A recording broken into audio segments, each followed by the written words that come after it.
I've been waiting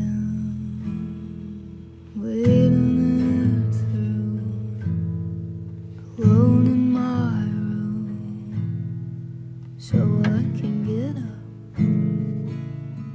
get to you.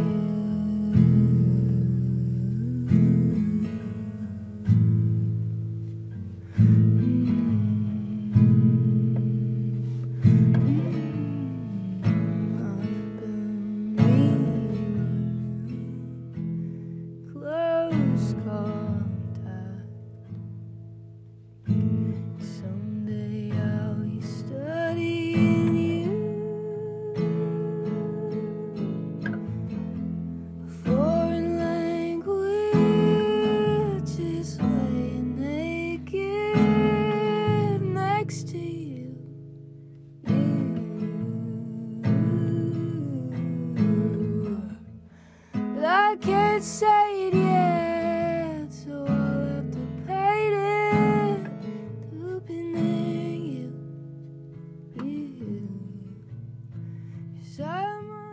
Всем привет, меня зовут Алина, и это первое видео на моем новом канале. Кто не в курсе и впервые меня видит, я бросила канал с 50 тысячами подписчиками и решила завести новый. Это было сложное решение, но я все-таки приняла его, потому что мой старый канал умирал. По сути, я решила сделать новый, поэтому жизнь с чистого листа, можно так сказать. Но если вам интересно, ссылка будет в описании, можете посмотреть, кто я, чем я занималась и какая я была раньше. Я очень надеюсь, что с моим каналом этим не будет траблов, и все пройдет четенько, и будет всегда все хорошо. Но не будем об этом, это видео про изменения в моей комнате, рум-мейковере, я так их люблю, просто обожаю. Я очень давно не снимала видео, поэтому если какие-то будут траблы в моей речи, то очень прошу меня простить, потому что я реально очень давно не разговаривала с камерой. С чего все началось? Мы переехали вместе с моей семьей в новую квартиру. Ну, как новую, в другую квартиру. И мне впервые за долгое время попалась лично моя комната, потому что я давно очень хотела свою комнату. Однажды у меня была своя комната, но там так получилось, что я жила в ней все равно со своей сестрой, поэтому это было не до моя комната, это было типа зал или что-то такое.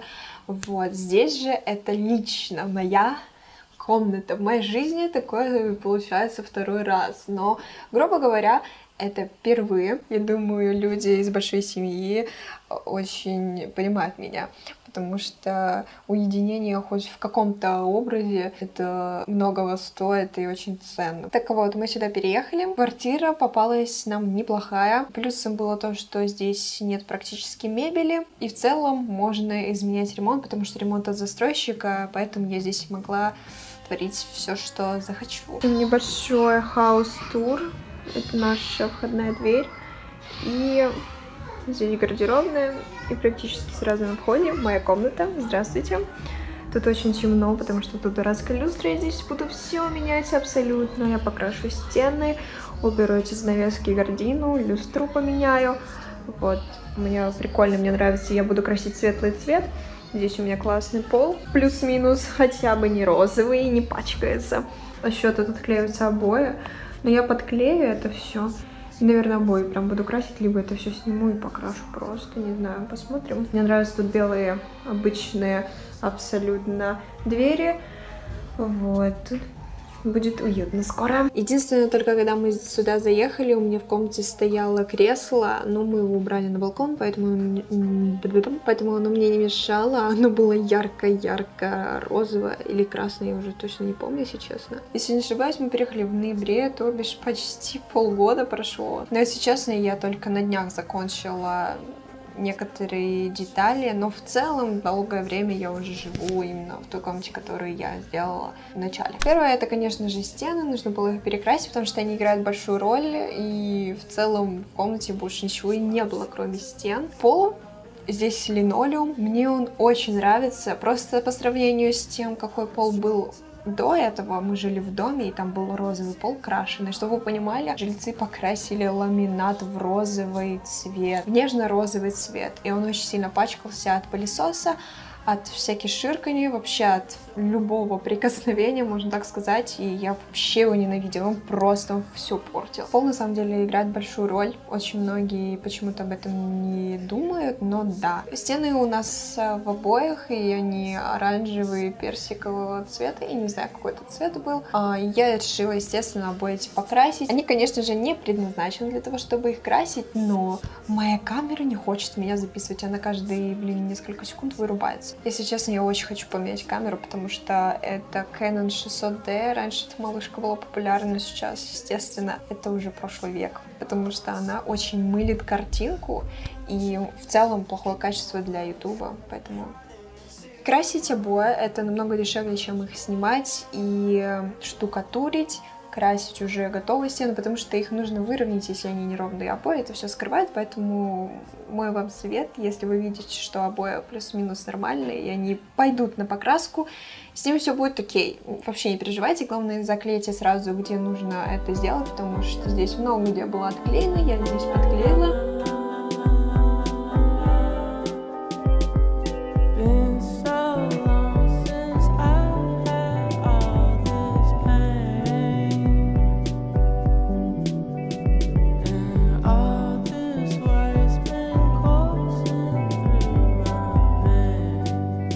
Я поставила ручку, мне нужно подготовить обои к покраске. Я сейчас заклею вверх, потому что возле окна из-за перепада температуры отклеиваются обои.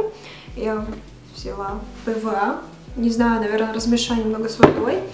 Вот, и буду аккуратненько заклеивать. Вот, очень хочу побыстрее уже покрасить стены, потому что пока не покрашу, я вообще ничего в этой комнате не могу сделать. Даже заполнить комод, потому что его все равно двигать, смысл его заполнять. Так что давайте приступим.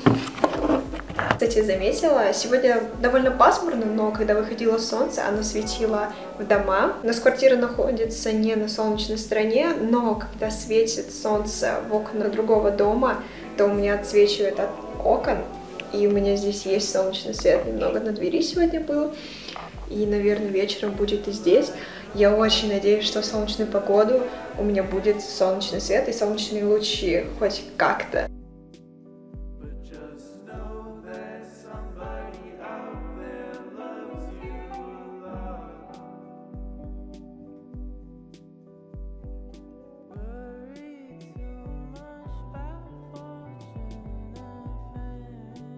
Красила я краской, которую мне принес папа с работы.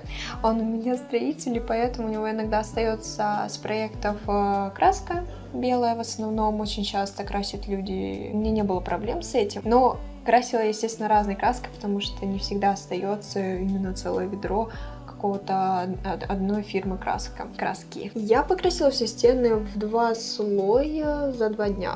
То есть я каждый день красила, 2 дня подряд. У меня из мебели была вся моя мебель, то есть это комод, мои палеты, то бишь кровать, коробки с вещами, растения и все в целом. Обязательно застелите пол перед тем, как вы начнете красить стены. Я все застелила, я все защищала, потому что это очень важно. Вы потом не будете сидеть с тряпкой или шпателем и отдирать всю эту краску. Особенно плинтуса еще заклейте, как сделала это я. Я просто горжусь собой, молодец. Мой опыт говорит о себе, потому что я все идеально покрасила. На подготовку уходит больше сил и нервов, но зато потом вы экономите их.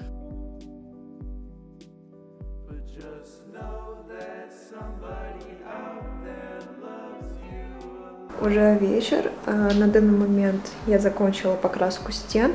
Осталось вот это все разобрать, уже начать складывать комод можно, потому что он останется здесь надолго.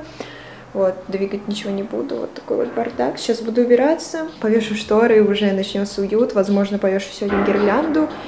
Вот. Ну, если честно, после покраски выглядит комната, совсем по-другому. Это просто совсем другое дело. Папа мне, кстати, вкрутил лампочку, люстру, потом поменяю люстру, скорее всего. Так, а в комнате воняет краской. Я почему-то об этом сразу не подумала. Зажечь свечку, которая пахнет. Я немного отдохнула, сейчас буду разбирать вещи. Возможно, еще я принесу сюда вешалку, которая стоит в кладовке.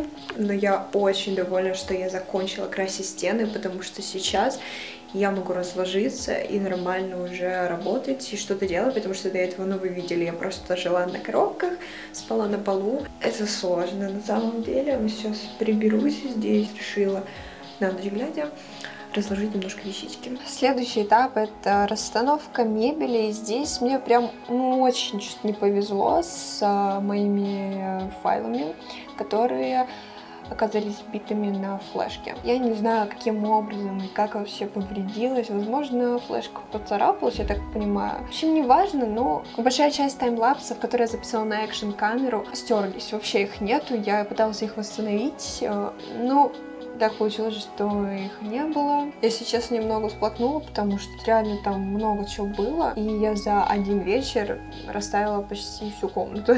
Я повесила шторы. Также в кладовке стоял рейл. Я очень обрадовалась, когда я его увидела. И так получилось, что он достался мне. Потому что у меня из систем хранения только комод. А у меня очень много вещей всяких разных. Поэтому комода мне было мало. Поэтому у меня теперь есть рейл. Я его тоже собрала на таймлапсе, но таймлапса нет, к сожалению. Разобрала я коробки, что-то унесла в кладовку, что-то оставила тут. И в целом моя комната выглядела полупустой, но уже почти законченной. Но пока я снимала переделку комнаты, так получилось, что я стала жить не одна, а со своим парнем. И изначально план комнаты немного поменялся, потому что матрас мой был очень маленький для нас двоих. Нам было очень-очень тесно. Здесь был матрас, если я не ошибаюсь, он шириной, 1,5 метра. Может быть, 1,60 м. Что-то такое. То есть это двухспалочка такая небольшая. И мы постелили его на пол. На него мы постелили еще пару одеял, пледов и начали спать на нем. Соответственно, матрас и палеты больше нам были не нужны. Я долго с ними расставалась, долго стояли у нас в комнате. И долгое время мы жили с 2 кроватями. То есть у нас было мало места в комнате. Но я смирилась с тем, что палеты мне больше не нужны. И мы их распилили и выкинули. Знала бы это Алина, которая год назад, в тот момент, покупала эти палеты для того, чтобы осуществить свою мечту спать на палетах. И делала, кстати, тоже room makeover, и вы можете посмотреть по ссылке подсказки. В общем, мы убираем палеты, потому что они, как оказались, нам не понадобятся.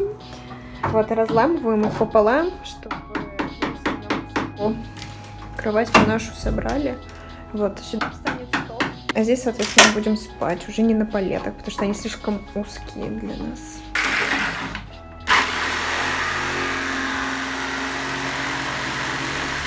В общем, мы выкинули палеты.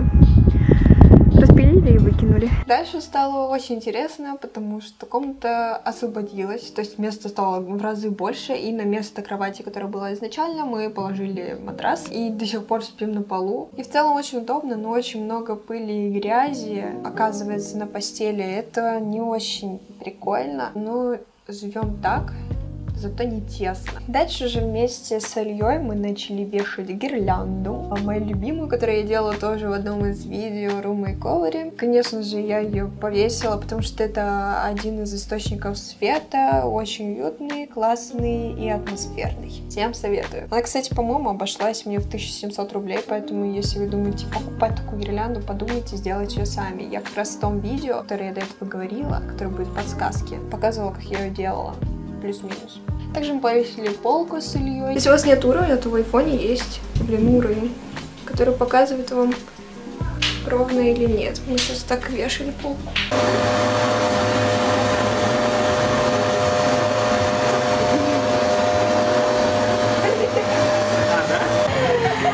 Я уже подготовился. На комод я сделала рамку с фотографиями. Очень прикольно получилось. Также я перекрасила полностью свои настенные часы в черный цвет. Я очень довольна ими теперь.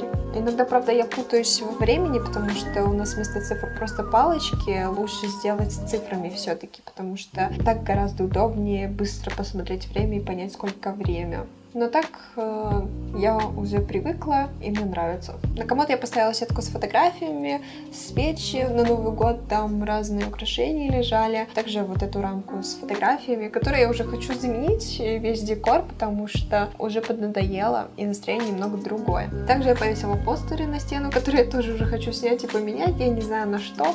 Хотя у меня есть идеи. И вообще, я думаю снимать еще отдельное видео уже с преображением небольшим. Также на новогодние праздники на дверь я сделала венок из эвкалипта сушеного. То есть просто веник мама мне купила. Блин, насколько это прикольно. Конечно, я помучилась для создания вот этой формы венка, но он до сих пор висит, и я вообще не хочу его снимать. Я даже не знаю, что туда можно еще повесить. Мне кажется, он как туда повесился. О, нет. Господи, не повесился. Да. Я его как туда повесила, так он и классно висит. Там не хочу его снимать, пусть висит дальше.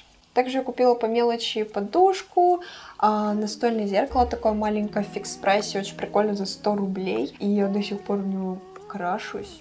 Блин, очень удобно и прикольно. Ну и, наверное, подытожим мы последним объектом этой комнаты. Это вот этим прекрасным столом, который я сделала сама. Ну, не без помощи, конечно, своих мужчин, а папы и Ильи. Он получился очень классный, немного кривой, конечно, и с траблами с ящиком, потому что он у меня иногда не выдвигается. Но хочу вам сказать, он выглядит очень классно, и так, как я хотела, как я его изначально нарисовала. Так что давайте перейдем к нему. Как всегда, я для начала нарисовала план всех размеров, я все продумала, и все это написала, начертила и визуализировала. С каждой переделкой комнаты у меня всегда спрашивают: Алина, как ты спланировала мебель какую-то, покажи нам все размеры. С чего я вообще начинаю?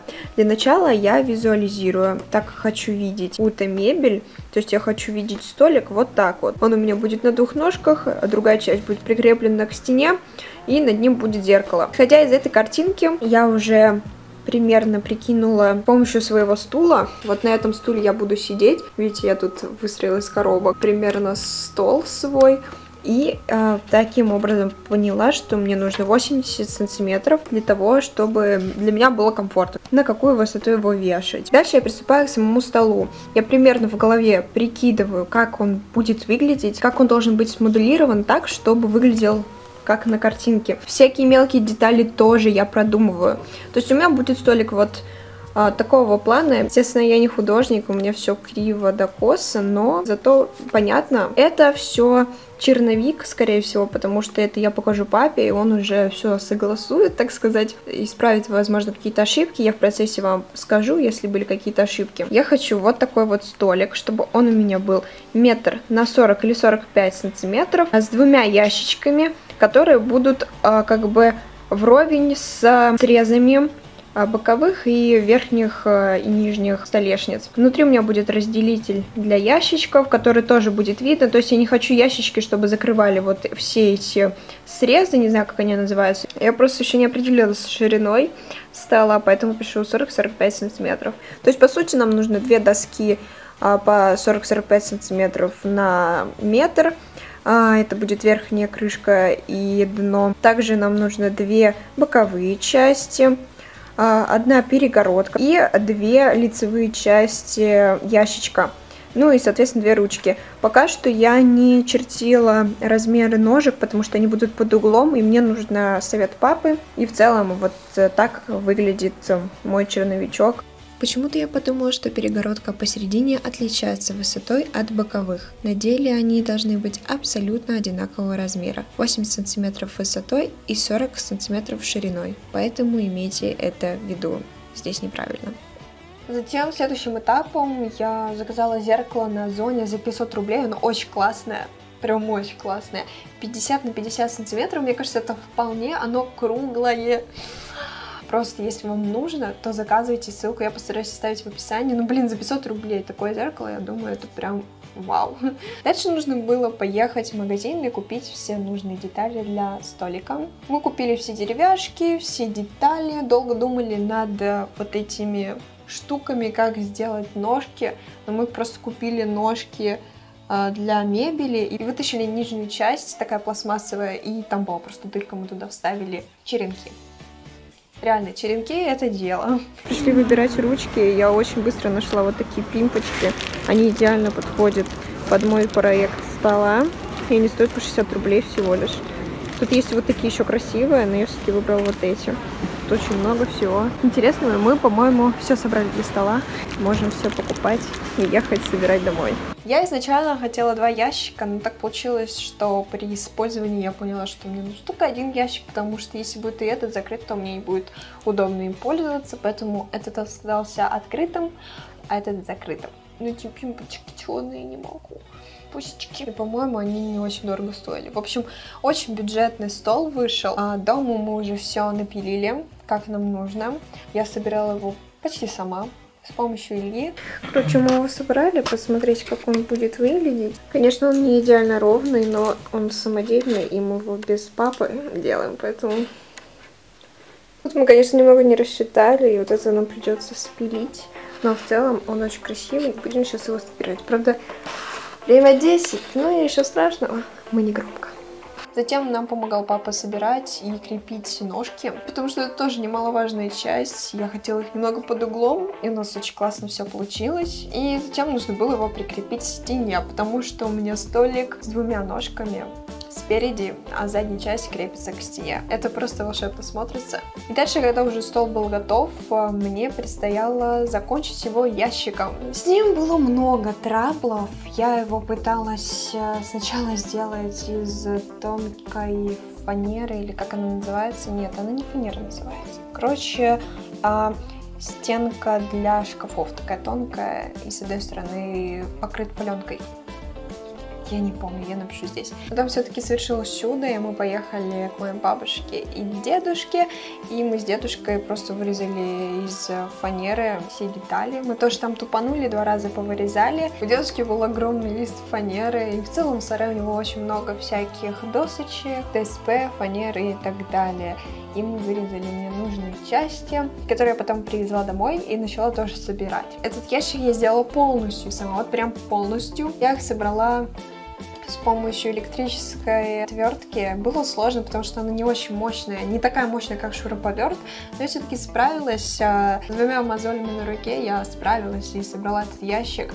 Сложно было, конечно, делать отверстия. Также я нашла просто разные саморезы, которые были дома, но самые эффективные и классные варианты оказались просто маленькие гвоздики.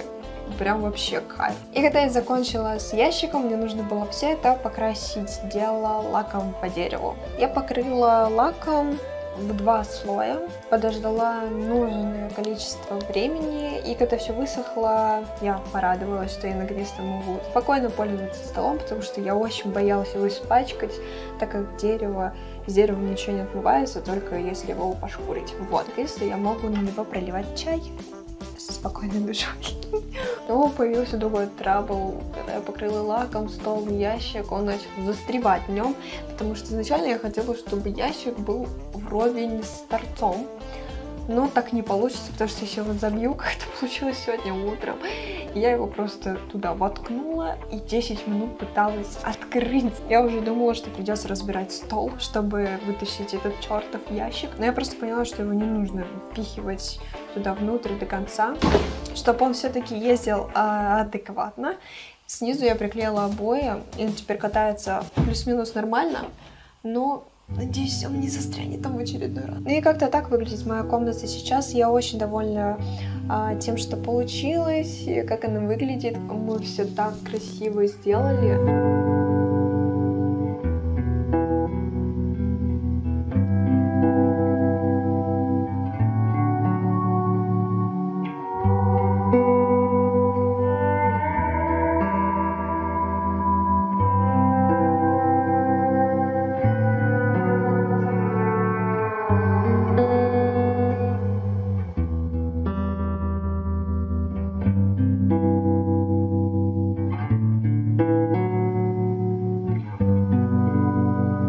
За это время, кстати, моя монстера родила аж 3 листочков новеньких бэйбиков. Я очень рада, я каждый раз радуюсь, когда вылазит новый, я ее поливаю. Это первое, мне кажется, растение, которое у меня не поддыхает. Очень горжусь им, такой красивый, нужно его пересадить в побольше горшочек и будет красиво. Также круглое зеркало я решила все-таки не крепить на стену, потому что я его постоянно таскаю туда-сюда по комнате, и я думаю, зачем его крепить. Если он просто классно стоит на столе, я решила его так и оставить. Ну и в целом это все, что я хотела рассказать в этом видео. Я думаю, в скором времени мы немного изменим декор моей комнаты, поэтому обязательно подписывайтесь, ставьте палец вверх, поддержите мой канал всем, чем можно, пожалуйста. Он новый, и я очень надеюсь, что YouTube его начнет рекомендовать, и все будет чики-пуки. Поэтому обязательно подпишитесь, расскажите обо мне своим друзьям, поставьте колокольчик, чтобы не пропускать новые видео. Это прям очень обязательно, потому что YouTube не присылает уведомления о новых видео. И обязательно ставьте палец вверх и пишите комментарии. Я всех вас очень сильно люблю. Надеюсь, эти видео вдохновило вас на что-то очень классное и прикольное. Всем пока-пока и до новых встреч. Я